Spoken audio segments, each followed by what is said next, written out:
Professor the evolution theory from the viewpoint of Christianity, the thorough analysis of the descent or origin of man, Lecture 18, Chapter 12, Secondary sexual characters of fishes, amphibians, and reptiles.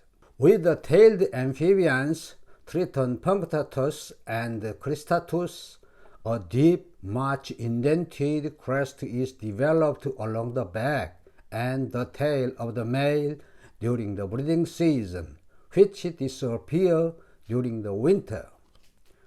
Mr. St. George Mivart informed me that it is not furnished with muscles and therefore cannot be used for locomotion. As during the season of courtship it becomes edged with bright colors, there can hardly be a doubt that is a masculine ornament. We may therefore conclude that the males have acquired their strongly marked colors and ornamental appendages through sexual selection, these being transmitted either to the male offspring alone or to both sexes. With many frogs and toads which have no tail, it is certain that the colors evidently serve as a protection. In Nicaragua, there is a little frog dressed in a bright livery of red and blue, which does not conceal itself like most other species, but hops about during the daytime. And Mr. Belt says that as soon as he saw its happy sense of security, he felt sure that it was uneatable. After several trials, he succeeded in tempting a young duck to snatch up a young one, but it was instantly rejected, and the duck went about jerking its head as if trying to throw off some unpleasant taste. Though frogs and toads are cold-blooded, their passions are strong. Frogs have been observed by Professor Hoffman in Giessen fighting all day long during the breeding season, and with so much violence that one had his body ripped open. Frogs and toads offer one interesting sexual difference, namely, in the musical powers possessed by the males. Certain frogs sing in a decidedly pleasing manner. The various sounds are emitted chiefly by the males during the breeding season, as in the case of the croaking of our common frog. In accordance with this fact, the vocal organs of the males are more highly developed than those of the females. The croak of the males is thus rendered exceedingly powerful, whilst that of a female is only a slight groaning noise. In the several genera of the family, the vocal organs differ considerably in structure, and their development in all cases may be attributed to sexual selection. No doubt the colors of some snakes are protective, as shown by the green tints of tree snakes and the various mottled shades of the species which live in sandy places. During the breeding season, the anal scent glands of snakes are in active function.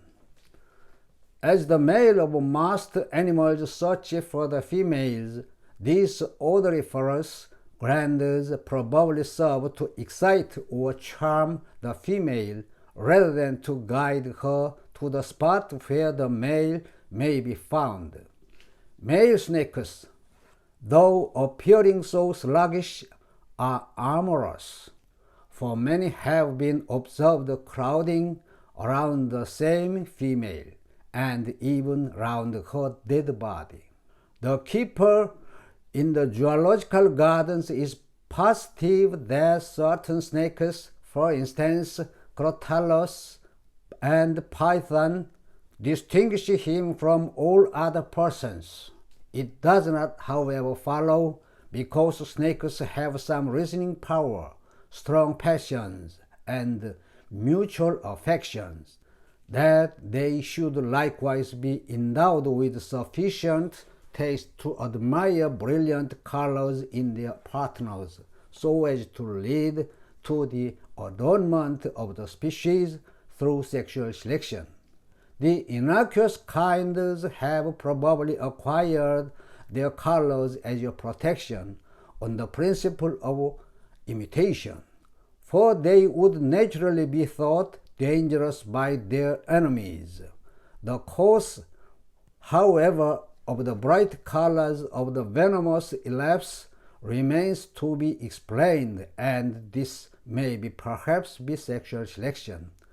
With respect to the rattling of the rattlesnake, we have at last some definite information, for Professor Ogway states that on 2 occasions, being himself unseen, he watched from a little distance a rattlesnake coiled up with head erect, which continued to rattle at short intervals for half an hour, and at last he saw another snake approach, and when they met, they paired. Hence he is satisfied that one of the uses of the rattle is to bring the sexes together. Unfortunately, he did not ascertain whether it was the male or the female which remained stationary and called for the other. But it by no means follows from the above fact that the rattle may not be of use to snakes in other ways, as a warning to animals which would otherwise attack them. The males of some, probably many kinds of lizards, fight together from rivalry.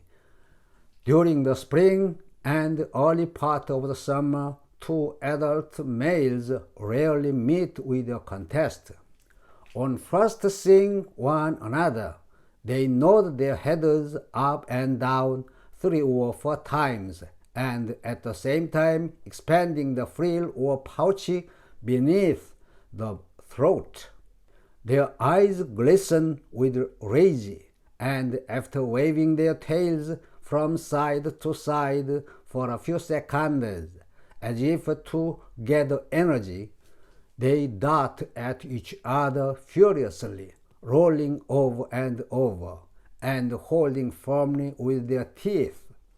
The conflict generally ends in one of the combatants losing his tail, which is often devoured by the victor. The male alone of the Cetrodactylus rubidus of the Andaman Islands possesses pre-anal pores, and these pores, judging from the analogy, probably serve to emit an odor. The bright colors with which so many lizards are ornamented, as well as their various curious appendages, were probably acquired by the males as an attraction, and then transmitted either to their male offspring or to both sexes. Sexual selection, indeed, seems to have played almost as important a part with reptiles as with the birds. In the following lectures, the more diversified and conspicuous secondary sexual characters of bird class will be examined. Shalom.